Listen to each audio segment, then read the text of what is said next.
el ingeniero Fujimori dijiste que con Fujimori comenzó la desgracia peruana, no es poco. No, no es poco. ¿Y sigues pensando que comenzó la desgracia Sí, por peruana? varias razones. Pero yo no entiendo que tenemos que ir hacia adelante mirando el retrovisor. Yo miro para adelante. Si me voy a manejar el carro y voy a estar mirando lo que pasaba atrás, me voy a A veces te estrellar. chocan por atrás, ¿no? No, perdóname. A veces te chocan por atrás.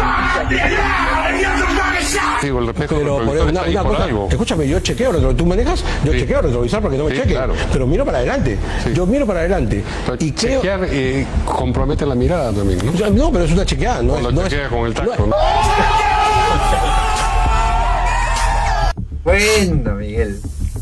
O sea, Es una burla en su cara, porque es una burla. O sea, está utilizando un juego de palabras bengolea para justificar lo que acabamos de ver. En la declaración de Bengolea, él hace una distinción clarísima, ¿no? O sea, Fujimori papá, ¿no?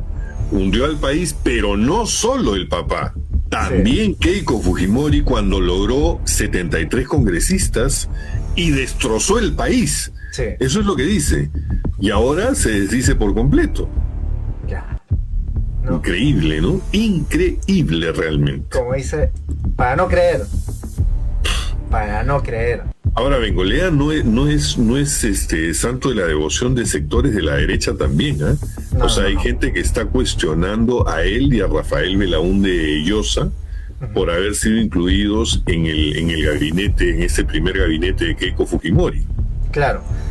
Fíjate, Miguel, vamos a retomar en este caso la portada del diario El Comercio. Ahí está. La izquierda busca controlar constitución, economía y energía, minas entiendo, en la Cámara de Diputados, es lo que dice. A ver, ¿qué es lo que ha pasado realmente en este caso? Vamos a repasar, breve nomás. Es que al darse a conocer la noticia de que Keiko Fujimori pediría facultades por 120 días para legislar varios temas, y era como algo general, no había, digamos, algo concreto. Y a la par, varios ministros cuestionados con denuncias y con conflictos de intereses.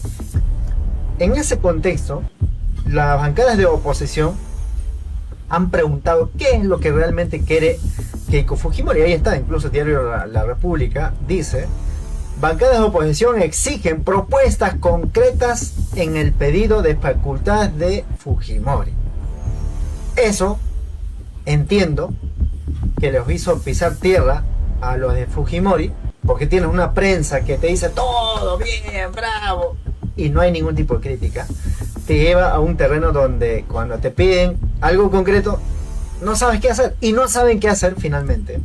Lo que ha pasado es que han suspendido la sesión de Consejo de Ministros. Miguel. Sí, pues, Timoteo. Mira, hay dos hechos aquí que tú los has, digamos, relatado bien. Por un lado, bueno, después del primer mensaje de Keiko, que ya sabemos que era un mensaje muy florero, digamos, ¿no? Lleno de retórica y palabras bonitas, Sí. se filtró un borrador de un pedido de facultades extraordinarias. Son facultades extraordinarias, se conceden por única vez para que el Congreso autorice al Ejecutivo a legislar en un primer tramo del gobierno. Pedían 4 meses para hacerlo, ¿no es cierto? Pero junto con eso vino la designación del gabinete.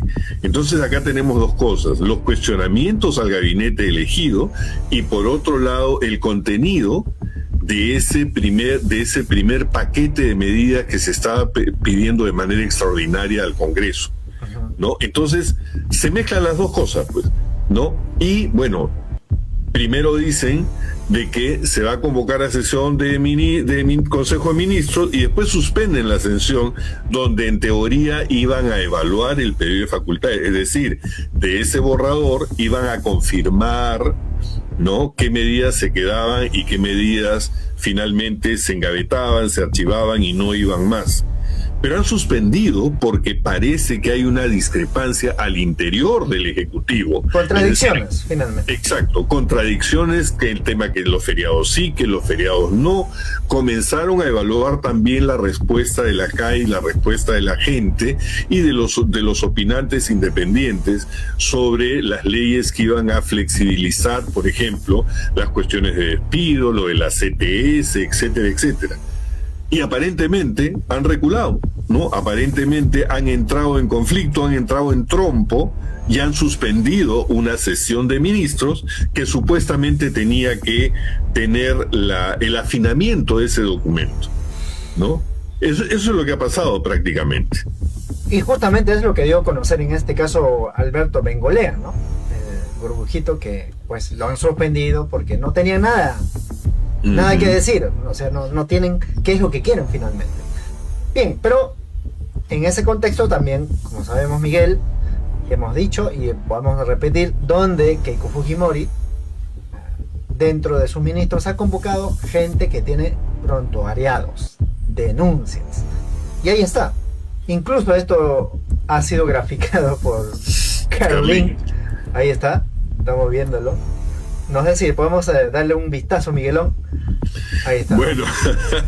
Bueno, ahí está Chang, dice, son los delitos que ya tienen ellos de atrás, ¿no? Que vienen de atrás, que dice usurpación de funciones, lavado de activos, delito contra el patrimonio, contra la tranquilidad pública y asociación ilícita. Este ministro, que es el ministro del Interior ahorita, el general Astudillo, sí, dice delitos atribuidos, peculado y lesiones graves. Ahí está Galarreta. Oye, Galarreta, es raro. ¿Quién le ha prestado esas manos? Dice lavado de activos, abuso de autoridad, organización criminal. El otro ministro no lo identifico, dice investigado por cohecho. Él es el ministro de Relaciones Exteriores, ¿no? Ah, SPA. El muerto fresco. Muerto fresco. Investigado por cohecho. Después está Arturo Álvarez. Arturo Álvarez, ¿no? Ex premier de Jerí, pero ahora ex premier de Jerí, de cuño aprista. Dice acusaciones constitucionales en curso. Ahí está el flamante ministro de Salud Dyer, falsificación de documentos y declaraciones falsas. Y así Bengolea está colusión agravada, lavado de activos, cohecho pasivo. Rafael Rey, son Rey, los que alcanzo a leer. Rafael Rey, delito contra la fe pública. Cheput está ahí, tráfico de influencias y algo así. No se alcanzan a leer todos, pero todos tienen pues su prontuario, ¿no? Eso es lo que nos está señalando Carlín, y Keiko feliz, ¿no? Con su gabinete al costado. ahí está toda ella sacando pecho, porque Keiko Fujimori se ve reflejado con ella, ¿no? Se siente contento, ¿no? Dentro de la banda, vamos a decirlo, ministerial. Todos felices. Sí, claro. Sí, realmente. Bien, pero lo que sí tenemos que tomar en cuenta es que toda esta gente con lo que representa Keiko Fujimori y lo que ya hemos visto, los ministros con denuncias, prontuarios, es que Keiko Fujimori entra en contradicción también, porque ella dijo de que el gobierno que recibía era catastrófico. Y resulta que para responder esa catástrofe que se venía, pues convocaba gente de calidad, que no tenga cuestionamiento, conocedor de los temas, irrefutables por su experiencia, digamos, profesional, política, si se quiere. Entonces tapabas la boca a todos. Desde ya hemos visto que eso no es. No solamente eso, sino que ya algunas acciones más, en este caso, Semanario Hildebrand 13, el periodista Eloy Marchand lanza una serie de, observaciones. Miguel. Bueno, me gustaría decir, para hacer un pequeño recuento histórico, Timoteo, que la influencia de Keiko Fujimori, ya como Keiko Fujimori, como no haciendo la distinción con el papá, claro, viene desde el año 2016, cuando en las elecciones saca 73 congresistas y se opone a PPK. Entonces ella dijo, con 73 congresistas vamos a gobernar desde el Congreso. Y efectivamente el Congreso fujimorista tuvo un gran poder. Claro. No para transformar el país en concordancia con otro líder de derecha que era Pedro Pablo Kuczynski, sino para hacer parte de la construcción. Luego de eso, o sea, Keiko tiene, mejor dicho, Timoteo, una etapa de fuerte influencia legislativa con sus 73 congresistas, y luego pasa, ¿no?, a el año 21, en que el Ejecutivo lo gana Pedro Castillo, pero el Congreso lo constituye ya no con 73 congresistas, sino con una coalición de partidos afines.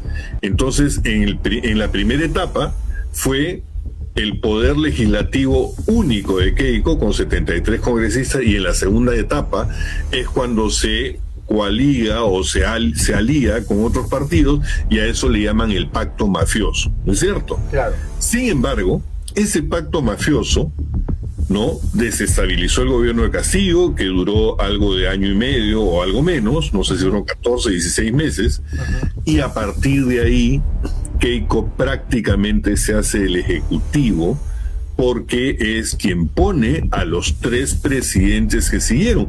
Por eso tu portada es tan atinada, ¿no? En la portada sale Keiko, sale Dina, sale Gerí y sale Valcárcel. Esa es la etapa donde Keiko ya prácticamente se hace del poder ejecutivo. El artículo que vamos a leer, quería señalar eso para ordenar un poco la historia, la línea de historia, la línea de tiempo. Ahora, el artículo que vamos a leer del semanario de Hildebrand, nuevamente muy recomendable para su lectura por todos los artículos que tiene, muy interesantes, se llama La catástrofe. No es la catástrofe que he heredado, sino la catástrofe es ella. Claro. Y el artículo comienza diciendo lo siguiente: de arranque presentó su coartada. Le estaban entregando un país en calamitoso estado. Lo que no dijo es que la culpa es suya. Arranca su gestión con una coartada bajo el brazo. Alegar que recibió el país en estado catastrófico será el pretexto cuando le exijan resultados y no tenga algo que mostrar. El problema de Keiko Fujimori es la responsabilidad que tiene en la presunta hecatombe. Desde el sabotaje al gobierno de Pedro Pablo Kuczynski, cuando prometió gobernar desde el Congreso, hasta la patada en las nalgas al interino José María Valcárcel, las desventuras del país han sido obra y gracia de Fujimori y sus eventuales aliados. La vulneración fiscal actual del país ha sido provocada por la organización que jefatura la señora Fujimori. Fuerza Popular ha cumplido un rol activo y entusiasta, por ejemplo, en darle los beneficios tributarios a las agroexportadoras que cuestan 20.000 millones de soles. También fueron los que impulsaron las leyes que beneficiaron tributariamente a los restaurantes, peluquerías y hoteles, sectores que no son parte de la matriz económica del país, anota Eduardo Recoba, economista de la agencia financiera y Forex Latam. Para Recoba, el objetivo de Fujimori es crear una narrativa que deje bien parado a su gobierno. Cuando dijo que el país está en estado catastrófico, fue extremadamente ligera. Solo en temas económicos metió en el mismo saco la política monetaria y la política fiscal, que son dos cosas distintas.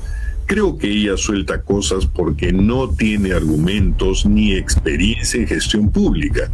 Esperamos que con Elmer Cuba la señora Fujimori sea más responsable, señala el economista. Antes de fundarse la banda presidencial, Fujimori y el jefe del equipo de transferencia, Marco Vinelli, se comprometieron a entregar un informe del Estado en el que recibían el país. El día clave era el sábado 25 de julio.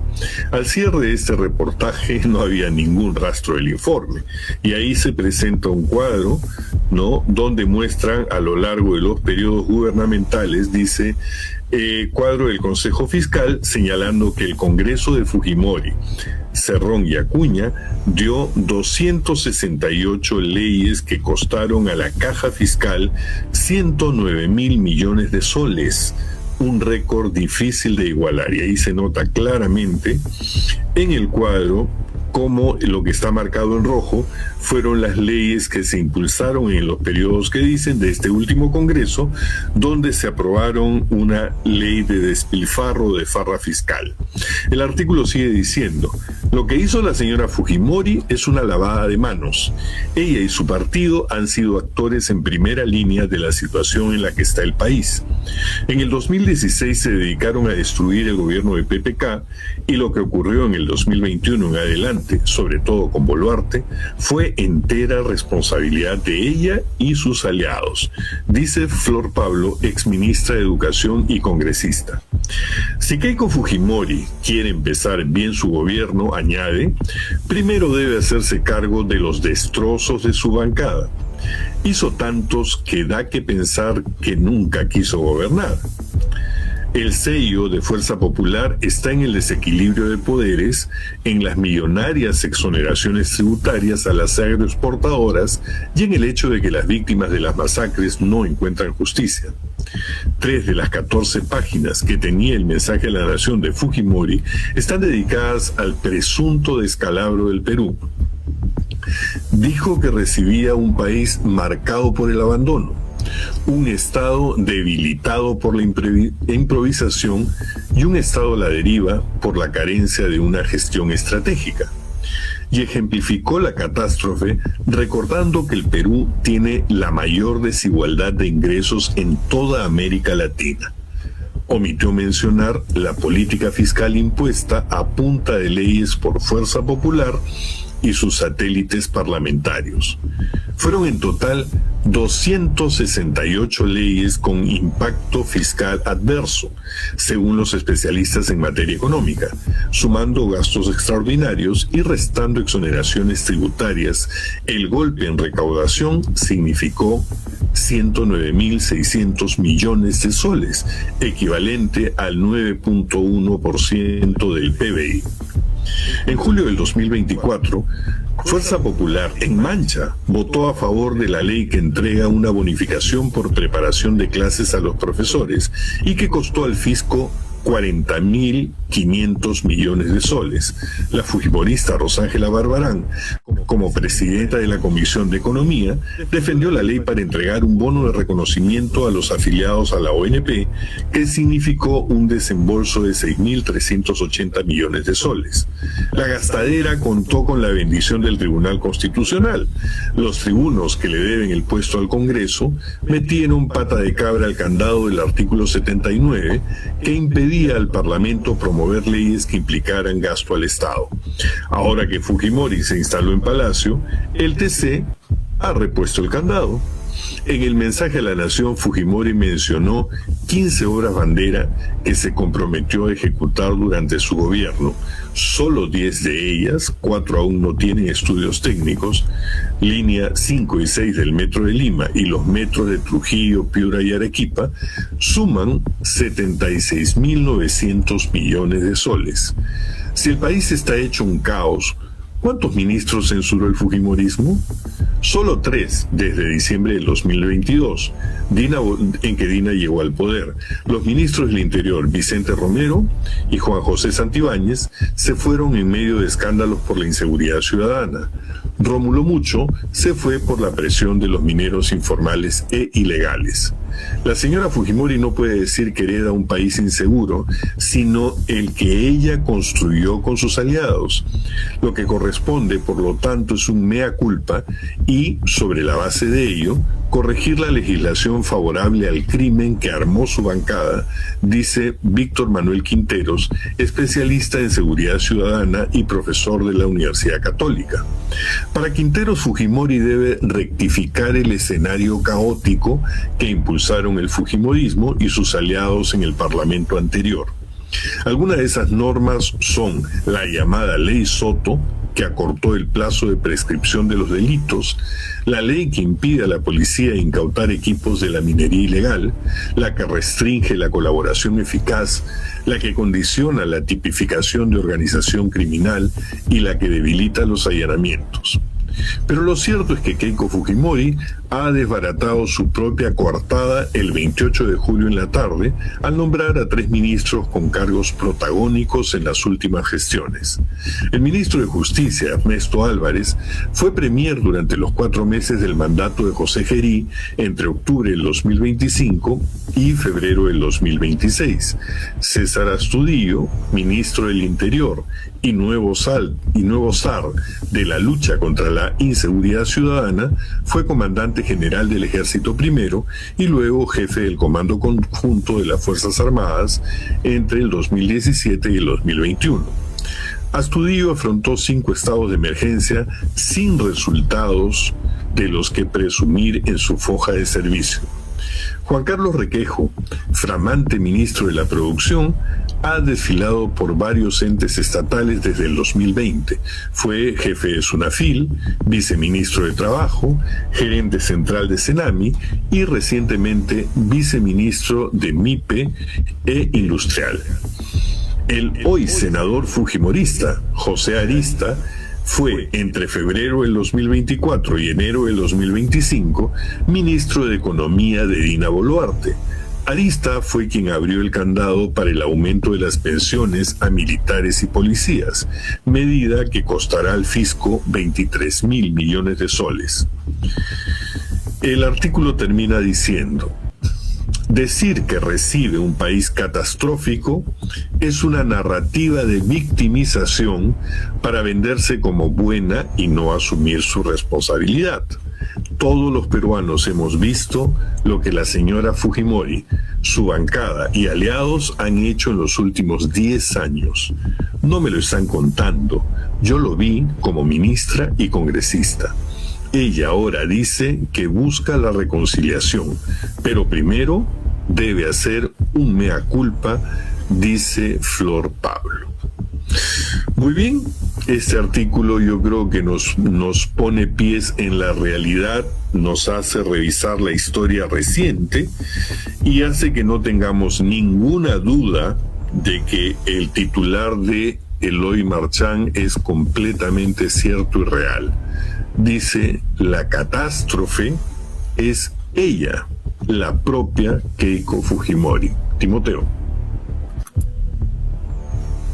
La que encarna gobiernos de Dina Boluarte, José Gerí y de José Balcázar, que es la que hereda en sí, ella misma calificó catastrófico, pero hay que sumarlo ahí como es que en vez de cambiar el rumbo, lo sigue alimentando para que esa calificación de catástrofe sea más visible con lo que hemos dado a conocer, que es la suspensión del Consejo de Ministros para pedir facultades para atender temas de emergencia nacional. Nada de eso sucedió, más que ahora vamos a ver qué hacen en los siguientes días. Miguel. Bueno, habría que añadir a eso que el tema en realidad data desde que tuvo todo el poder parlamentario en el 2016 y habría que decir que desde el Congreso lo que generó fue un proceso de desequilibrio, desbalance de los poderes para minimizar el poder de la figura presidencial y controlar todo desde el Congreso, cosa que está graficadísima en el fallo del TCE, donde se le daba al Congreso el poder de iniciativa de gasto, y luego, cuando ella es ejecutivo recientemente, el Tribunal Constitucional le vuelve a recortar la iniciativa de gasto al Congreso para devolvérsela a ella. Entonces, todo apunta, ¿no?, a que en estos últimos 10 años toda esta crisis y este deterioro es básicamente por la figura de Keiko Fujimori interfiriendo tanto desde el Congreso como desde estos 3 títeres que puso como presidente y ahora... Y la construcción de leyes, claro, que favorecen...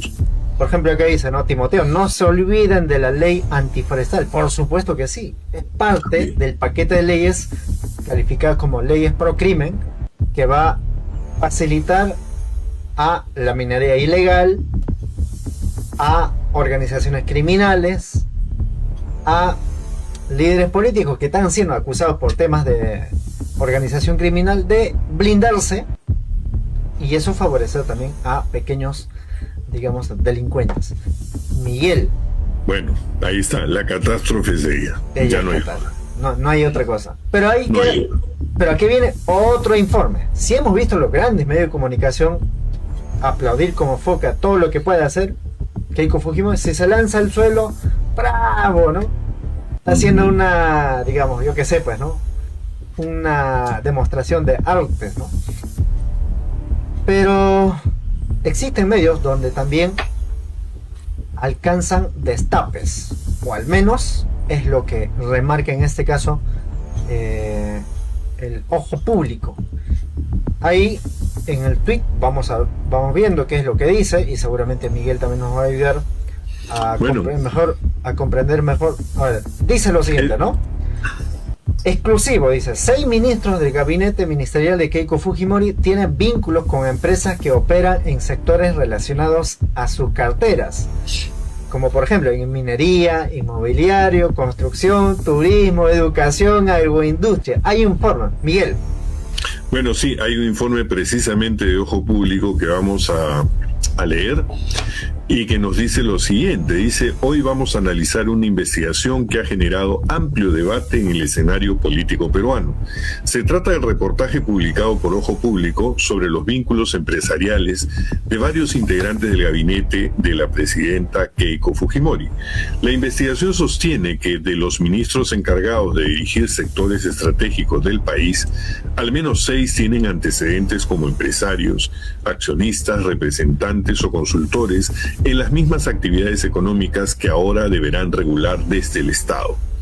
Esto plantea una pregunta importante. ¿Puede existir conflicto de interés cuando quienes deben supervisar un sector también han trabajado o mantenido relaciones con las empresas que operan en él? Comencemos por el ministro de Energía y Minas. El caso que más llama la atención es el de Guillermo Shino Guamaní, donde, según la investigación, durante los últimos años ha estado vinculado con al menos 11 empresas relacionadas con la minería y la construcción. Entre ellas aparece Anaví, Aruntani, Apumayo, Cerro Verde y Minera Ares. Además, fue vocero del proyecto minero Crespo y anteriormente defendió públicamente el proyecto Tía María. Hoy, desde el Ministerio de Energía y Minas, tendrá bajo su responsabilidad decisiones sobre concesiones, permisos, certificaciones ambientales y políticas para promover la inversión minera. Justamente el gobierno prepara un proyecto para modificar el marco normativo de la actividad minera con el objetivo de simplificar trámites e incentivar nuevas inversiones. Pasemos ahora al ministro de Desarrollo Agrario. El nuevo ministro, Marco Vinelli Ruiz, ha desarrollado buena parte de su trayectoria en empresas agroexportadoras. La investigación señala que estuvo con Agrocañete, Agrocañete 2, Cerro Bravo y Agrocampo, conocida comercialmente como Alpu. Esta última empresa registra 93 operaciones de exportación por aproximadamente $3.400.000, principalmente en arándanos, mangos y paltas hacia Estados Unidos, España y el Reino Unido. Además, Vinelli fue asesor de la Comisión Agraria del Congreso durante el debate de la denominada Ley Klimper 2.0, una norma que amplía beneficios tributarios para el sector agroexportador. En el Ministerio de Vivienda encontramos otro caso. Mauricio Arnillas, del sector inmobiliario, fue representante y accionista de Corporación Ecorígenes, empresa dedicada a proyectos de urbanización y ventas de inmuebles. Uno de sus desarrollos más conocidos contempla más de 6.000 viviendas en Arequipa. Ahora tendrá a su cargo la Política Nacional de Vivienda y la reconstrucción de zonas afectadas por desastres naturales. Ahí hay muchísimo billete, ¿no? Sigamos con el Ministerio del Ambiente. Vladimiro Warok registra antecedentes como consultor de empresas mineras como Yangold, Perú y Río Branco Cooper. También aparece vinculado al grupo inmobiliario Adel. Su designación cobra especial relevancia porque el Ejecutivo evalúa impulsar cambios en la normativa ambiental con el argumento de armonizar la protección del medio ambiente con el desarrollo de actividades productivas. En educación encontramos a José Antonio Chan. El actual ministro es rector de la Universidad San Martín de Porres y ya ocupó esta cartera durante el segundo gobierno de Alan García. El reportaje recuerda que la SUNEDU observó pagos por aproximadamente 106 millones de soles realizados a autoridades universitarias bajo el concepto de compensaciones, un caso que posteriormente fue derivado a la SUNAT para su evaluación. En Comercio Exterior y Turismo fue designado Roger Valencia. Antes dirigió empresas dirigidas al turismo de aventura y al trekking en Cusco. También fue ministro de Cultura y durante el gobierno de Martín Vizcarra. La investigación además menciona a otros integrantes del gabinete, por ejemplo, el ministro de Economía, Elmer Cuba, accionista de Macroconsult e integrante del directorio de UNACEN, y el canciller Carlos Spa, quien trabajó durante 15 años en la Embajada de Estados Unidos antes de asumir la conducción de la política exterior peruana. También se recuerda que el presidente del Consejo de Ministros, Luis Galarreta, fue asesor de la Oficina Económica y Cultural de Taipei y universidades vinculadas al líder de Alianza para el Progreso, César Acuña. Entonces, ¿qué plantea el reportaje? No afirma que estos ministros hayan cometido delitos. Lo que pone sobre la mesa es un debate sobre los posibles conflictos de interés cuando altos funcionarios públicos mantienen antecedentes profesionales o empresariales en los mismos sectores que ahora deberán supervisar, regular o promover desde el gobierno. La discusión será especialmente importante en los próximos meses cuando el Ejecutivo impulse reformas relacionadas con minería, medio ambiente, agroexportación, vivienda y otros sectores estratégicos de la economía peruana. Bueno, ¿y ustedes qué opinan? ¿Consideran que la experiencia empresarial fortalece la gestión pública o creen que puede afectar la independencia de las decisiones del Estado? Eso es el reporte que hace Ojo Público respecto de estos ya jefes de cartera o ministros que han pasado por el sector privado, han intervenido en diferentes empresas y ahora van a poner las reglas y ejecutar la política del sector del que antes fueron ellos empresarios o participantes en el sector privado. Habría que sumar a eso, Timoteo, que estas personas, algunos de ellos ya tienen una trayectoria bastante conocida, como la del ministro Chang, etcétera, etcétera, que ya están involucrados previamente, es decir, como dice como dice la ahora presidente, ya están rehabilitados, Sí. ¿no? O sea, para decirlo bonito, es un choro que ya lo limpiaron, ¿no? Entonces, eso es lo que genera suspicacia respecto de los ministros, que además vemos de que no son personajes nuevos ni técnicos, digamos, impolutos con un gran prestigio personal. Es gente básicamente reciclada o gente que no está en el lugar, digamos, donde debería o que no tiene las capacidades para eso, ¿no? Como el caso de Astudillo, el caso de Bengolea, en fin. Como hemos dicho, ¿no? El detalle es que las personas que están siendo parte del gabinete no solamente tienen ligazón o, digamos, vínculos con empresas que tienen grandes intereses, por supuesto, no es, digamos, mínimo para decir, bueno, acá se puede controlar, sino con distintas empresas. Por ejemplo, uno de los ministros tiene relación con 11 empresas, creo, me parece. Y por otro lado, varios de ellos tienen problemas con temas de justicia, ¿no? Ahí lo vemos, claro. Con prontuariado. Entonces, la pregunta es, estas personas que tienen vínculos con grandes empresas, ¿van a actuar respetando lo que establece la ley? Es decir, ¿van a ser neutrales frente a decisiones que pueda haber o puedan favorecer a las empresas que tienen vínculos? Esa es la pregunta que se plantea a través del informe, en este caso de Ojo Público. Es decir, que no se podría confiar viniendo desde el fujimorismo, desde ya, porque ellos actúan, como ya hemos conocido, una especie de puerta giratoria, ¿no?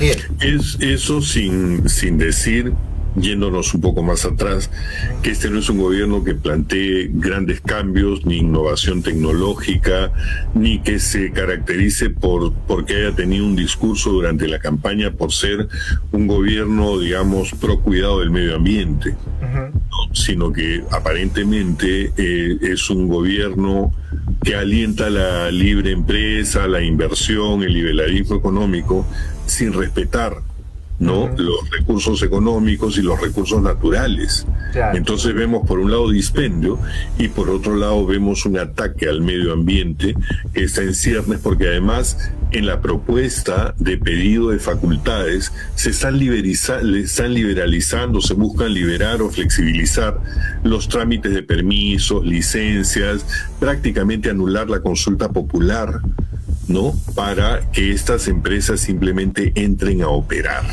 ¿no? Si ustedes se dan cuenta, todo pinta como para un gobierno depredador, ¿no? Un gobierno que haga uso indebido de los recursos naturales y que se llenen de plata sin mayor nivel de redistribución. Y un gobierno comprometido con intereses extranjeros. Por ejemplo, Claro. digamos, el escudo de las Américas, que representa para interés netamente nacional, es netamente extranjero. Claro, el caso de Spa, ¿no? El caso de Spa es crítico porque parece ser un ministro designado por el actual embajador de Estados Unidos y para la mayor complacencia de Donald Trump, porque tiene inclusive hasta videos donde habla peste de China, ¿no? Y además es nuestro principal aliado comercial, y sin embargo muestra un sesgo que un canciller no debería de tener para manejar las relaciones exteriores de un país y los asuntos comerciales mirando hacia afuera. Entonces tenemos en suma lo que habíamos dicho al principio del programa: por un lado, los primeros avances en cuanto a la política, la ejecución del gobierno, ¿no? Y la designación de un gabinete, es decir, de los operadores de esa política, que es muy, muy cuestionable. Muy cuestionable. Pero la prensa juega su papel, ya hemos advertido cuál es. Pero no solamente eso, Miguel, en todo caso vamos a recurrir al tweet. Me gustaría digamos, la interpretación para ver el video, ¿no? Hay un post acá que dice: la señora K no deja las mañas. ¿Con qué dinero paga el sueldo del personal que le maneja su cuenta personal de TikTok? Esto apesta a peculado doloso, malversación de fondos, hasta incluso abuso de autoridad. Vacancia ya a Keiko Fujimori. Wow. ¿Por qué? ¿Por Se qué? A ver. mandaron con todo. No, pero ¿por qué, no? Fíjense. A O sea, no le basta a ella que los medios lo aplauden, sino que ella utiliza recursos del Estado, es lo que advierte, para, digamos, cuentas personales, ¿no? Que alguien lo maneja. A ver. Detrás de Fujimori no solo hay ministros, asesores o personal de seguridad. También están los encargados de reforzar su imagen en el mundo digital. Ella es Carolina Pacheco Quispe. Siempre aparece unos pasos por delante de la presidenta, sosteniendo el celular con el que se realizan las transmisiones en vivo. Ahí está, ¿no? Tiene estudios en comunicación y marketing político. Ahí. En el saliente Congreso se desempeñó como asesora 2 del despacho de Arturo Alegría. Hoy forma parte del equipo a cargo de la estrategia de contenidos para sus redes sociales. La hemos visto en cada actividad, durante el 28 de julio, durante la parada militar, en la visita de Keiko al cementerio Campofé. A ella se suma otra joven que con celular en mano registra también de manera constante los movimientos de la presidenta. Se trata de Liz Alessandra Sierra Torres. El equipo también cuenta con un camarógrafo, Juan Carlos Caballero Montes. Son los encargados de captar imágenes que horas después alimentan la presencia de Keiko Fujimori en las redes sociales. Bueno. Qué bueno que hayan personas que estén, digamos, haciendo un seguimiento de este tipo de cosas, ¿no? Ahora, digo, se han demorado un poquito porque a Castillo le pidieron vacancia del primer día. En este caso ha pasado, creo que un par de semanas, una semana, ¿no?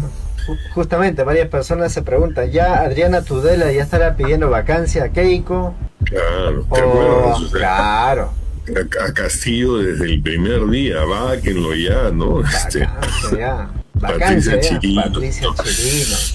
Bueno, sí, pues, o sea, realmente ahí las cosas no se miden con la misma vara. Acá hay todo tipo de atropellos y cosas, y sin embargo, más bien lo que están es tratando de fabricarle una luna de miel a Keiko, ¿no? Donde como hemos dicho, la estrategia está bien clara. Keiko da las noticias buenas, ¿no? Y tiene a sus a sus lacayos, a sus serviles, para más bien embarrarse las patitas, embarrarse las manos, y anunciar las noticias que son más bien cuestionables, ¿no? Pero no siempre le va a salir bien, ¿no? A la perfección. Por ejemplo, hace poco ha ido a Huancayo, me parece Junín, a Chongos Bajo, así se llama la localidad donde se registraron los terremotos, y han salido denuncias. En todo caso, vamos a escucharla, a ver. Vamos a escucharla. Okay. ¿Qué les pareció la llegada de la señora Keiko? La verdad, de lejos no nos hemos visto porque mucha gente de otros lugares han venido, ¿no? ¿Por qué no se ha acercado usted? Es que no nos permite la gente, hay mucha gente, no se podía ver nada. No nos hemos acercado, no, mucha gente. Y no son gente de acá del pueblo. El pueblo Pumpuya, la verdad, nadie tiene casa. Sí, no se ha caído la casa, pero ya no sirven las casas. No podemos vivir dentro de la casa de los que están parados. Pero aquí en la plaza principal, la mayoría de las casas se ha caído. No hay nada, todos han perdido todo. Todas sus cosas, sus animales, se han quedado sin nada. Y algunos no tienen carpa. Por ejemplo, abajo yo soy de barrio Santa Fe. Ahí son 3 familias, estamos en una sola carpa. Ya. Y es bastante incómodo. Mi casa, claro, no se ha caído, ¿no? Pero le ha llegado piedra del cerro, ha caído 2 piedras gigantes y por el techo se ha metido la piedra. Y las paredes están bien rajadas, ya no se puede vivir dentro de casa. Bueno, es la denuncia, Miguel, y por supuesto los grandes medios de comunicación no lo destacan eso, ¿no? No lo destacan, y por tal razón han salido a decir, aquí están, ¿no? Aquí están las geishas. Ahí está Lorena Álvarez, ahí está ¿cómo se llama esta señorita? Maritere Braski, Maritere Mónica Braski, Delta. ahí está Sí, ¿cómo se llama Pedro Tenorio. Pedro Tenorio, y bueno, todos los demás, ¿no?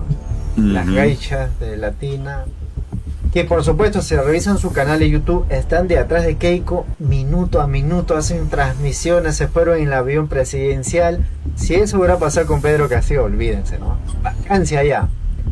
En fin, Miguel, conclusiones.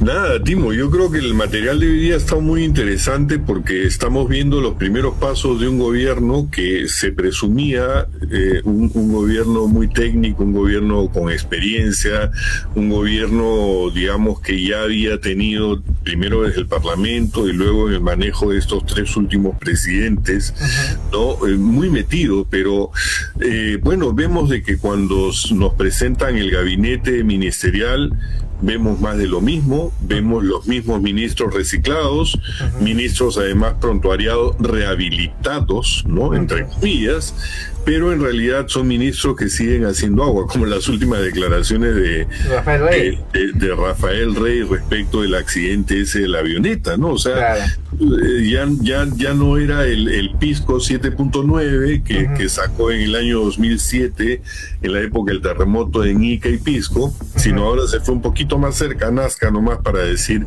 otra pachotada. Claro. No sé si lo tienes ahí, su declaración. El accidente, ¿no? Los accidentes se producen accidentalmente. Accidentalmente, es una frase. Ni Acuña, o sea, ya no vamos a extrañar a Acuña, ya. ¿No? Uno es feliz cuando logra su felicidad. Los accidentes se producen accidentalmente. Atención. Bueno, gracias, se producen accidentalmente, ¿no? Bueno. Si no estamos inventando, estamos hablando de supuestamente que gente que convoca, digamos que Keiko Fujimori es capaz, tiene experiencia política y no va a cometer de lo que siempre ha cometido Acuña, ¿no? Y aquí aparece otro imitador de Acuña. Pero, o sea, tendrían que haber escogido ya, bueno, si quieres volver a tomar algunos ministros, tendrías que haber escogido de lo mejor que había. Sí. ¿No? Pero Rafael Rey pues ya tenía grandes problemas con el Ministerio de Defensa, con compra de asesoría de material israelí, que fue un fracaso.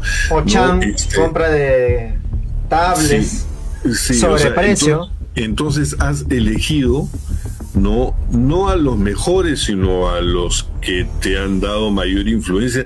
Supuestamente tú vas a una elección donde el partido ganador está mostrando una propuesta propia, renovada, con gente propia del partido, con cuadros técnicos, pero lo que ha hecho Keiko Fujimori, ahí está el pico 7.9, ¿no? Lo que ha hecho Keiko Fujimori es más bien invitar a la mesa del gobierno a todos los partidos perdedores, ¿no? Vemos, por ejemplo, que el principal asesor del ministro de Salud, Dyer, es un sobrino de Acuña. Sí. ¿No? Y como dice, él sí ha estado metido en el área de salud, y como Dyer no sabe nada, ¿no? Claro. Este señor pinta como el ministro en la vida real, ¿no? O sea, detrás del sillón ministerial va a estar este señor como dirigente de Acuña. Claro. Entonces, estamos hablando de que Keiko Fujimori ganó todo el pacto, porque el pacto regresa. El ministro, ¿no?, en la sombra. Claro. ¿Quién fue el candidato del PPC? Fue Quiabra. Claro. El PPC desapareció, pero pone al Burbujito, que es un PPCista, ¿no? De antiguo, digamos, prontuario. Claro. Entonces, en realidad, está volviendo la derecha más rancia y más fracasada, ¿no?, al gobierno, junto de la mano de, ¿no?, de Keiko Fujimori, que dice voy a gobernar como mi padre, desempolva o desentierra a Marta Chávez y Aguinaga y toda una serie de gente, Alarcón por el otro lado, Renovación Popular, en fin, o sea, es más de lo mismo, ¿no? Claro. No hay ningún gobierno renovado, no hay ningún cuadro renovado, ¿no? Y bueno, tampoco se puede esperar mucho, porque hay gente con experiencia de gobierno, pero con experiencia fracasada de gobierno. Es la mismocracia con la dedocracia. La mismocracia de Forsyth, ¿no? Sí. Sí, pues eso es lo que tenemos. Bueno, Miguel, agradecemos a cada uno de los que nos han acompañado. Keiko, que dice, escogió los mejores choros rehabilitados. Comentarios que van surgiendo. Todo el gabinete fujimorista son puros viejos y corruptos. Salió de la cárcel. Y no es por eso, ¿no? La duda cada vez va creciendo, ¿no? Él dice el 10 de acá, si acaso. Bueno, más tarde vamos seguramente a hacer programas. Miguel, como saben, también ha podido hacer un resumen de lo que dijo Keiko Fujimori el 28 de julio, que finalmente se confirmó todo, ¿no? O sea, una cosa es Keiko Fujimori floreando a todos en vivo, en directo, y otra cosa es la aplicación de las políticas con personajes, entre comillas, especialistas, ¿no? Que finalmente lo lleva al gobierno a la catástrofe.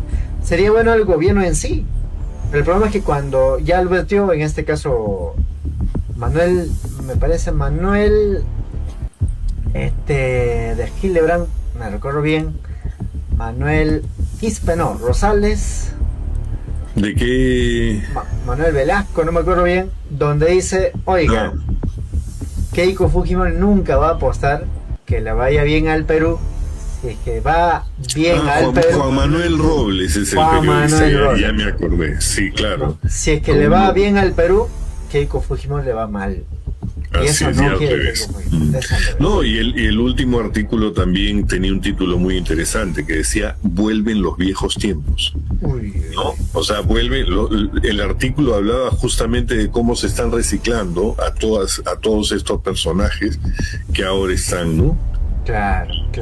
Que ahora se están volviendo a tener papeles protagónicos. Algunos que hablaron pestes del fujimorismo, como el caso del burbujito, de verdad yo no sé con qué cara y con qué vergüenza, ¿no? O desvergüenza, mejor dicho, este señor acepta el fajín de cultura, que además no tiene ninguna experiencia en el sector cultura, pero bueno, pues el sueldo le debe ser muy atractivo, ¿no? El sueldo mínimo no es suficiente. No, este es un sueldo mínimo por más de 30 veces, ¿no? Entonces, el hombre va a vivir bien mientras conserve su fajín. Por eso es que no hay nadie que le diga no a Keiko Fujimori. Toda es gente a la cual le estás ofreciendo una oportunidad de trabajo que ya no se esperaban. Bueno, algunos la buscaban de manera constante, como el caso de Cheput, ¿no? Que andaba con su currículum bajo el brazo en todos los gobiernos. Mirando de la esquina, escondidas. Claro, sí, hicieron un meme, ¿no? Claro. Hicieron un meme de Cheput. Claro, entonces, por eso es que todo el mundo tiene que decir, ¿no? Amén, ¿no? Chicheño, o lo que usted mande, señora. El chicheño. Claro. Claro, de Ricardo Palma, no me acuerdo del libro, Chicheño, ¿no? Chicheñor.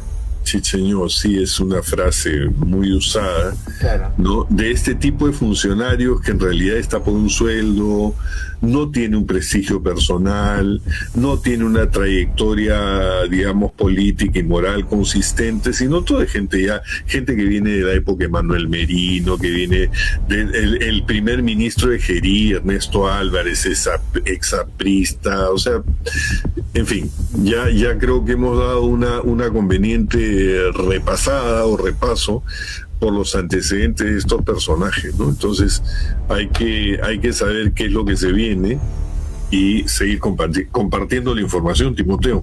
Lo bueno es que nadie se queda callado, va expresando sus, digamos, observaciones y sobre todo la forma como practica la política Keiko Fujimori, representando el fujimorismo, convocando gente con prontuariados, con denuncias, con conflictos de intereses, que finalmente eso le lleva a lo que Keiko Fujimori califica catastrófico, que finalmente es un preludio a la señora Keiko Fujimori. No deseamos, pero está haciendo en vivo, en directo eso. Miguel. Es lo real y mientras tanto el país sigue ante situaciones urgentes y postergando un desarrollo cuando otros países ya están yendo de avanzada. Entonces, bueno, esperemos que el trago amargo, claro, hay quienes están pidiendo vacancia, yo creo que estamos bastante lejos de una vacancia, lejos. Pero yo creo que la población debe estar activa, ¿no? Debe estar lista para protestar cuando, por ejemplo, con ese plan de gobierno que presentó en ese pedido de facultades, estaban prácticamente cambiando, como dijimos ese día, estaban formateando el Perú para liberalizar completamente y perjudicar los derechos de miles de personas, ¿no? Entonces, ante situaciones así, hay que estar listos para la protesta también. Así es. Aquí en los comentarios dice, yapecitos, ¿cómo están? Entiendo, bueno, esperamos, ¿no? Entiendo, es por Roberto Sánchez, pero cualquier persona que quisieran apoyarnos, ahí está el QR, ahí está el número también de Yape, bienvenido, cualquier tipo de apoyo y también sobre todo suscripción a nuestro canal. Miguel tiene un espacio que se llama Conexión Directa con Miguel Well, es un canal, digamos, nuevo que va resurgiendo también. Y bueno, cada uno va teniendo su punto de vista, desde el punto de vista crítico, ¿no? Acá no vamos a ser focas, ni a Castillo hemos sido focas, y mucho menos con Keiko Fujimori. Así es. Si hay aciertos, diríamos, bueno, no, como dicen, ¿no? Nos tapaste la boca, Keiko, Ojalá, ¿no? Ojalá, ya quisiéramos, claro, pero no parece ser el caso, ¿no? No parece. Miguel, nos vamos. Bueno, nos vamos pues, Timoteo, y otra vez gracias por la oportunidad, gracias a los amigos que no se olviden, estamos siempre brindándose esta información, no con poco esfuerzo, y esperamos de todas maneras sus comentarios, su suscripción, y si es que alguno puede también su aporte para poder solventar, digamos, ¿no?, la posibilidad de brindar esta información de una manera constante. Queremos tener un horario donde podamos siempre brindarles esto. Timoteo ofrece y da un montón de información, así que les invito a que siempre sigan el canal de Timoteo Cutipo Oficial también, y donde anunciamos también cuando hacemos algún trabajo para ustedes. Así que agradecemos mucho la oportunidad otra vez, y de mi parte será hasta la próxima. Como dice acá, al señor Pedro Castillo también lo jodían de preventía, dice. Bueno, nos vemos, déjanos su like por favor y nos vemos más tarde. Tupananchikama. Tupananchikama, nos vemos.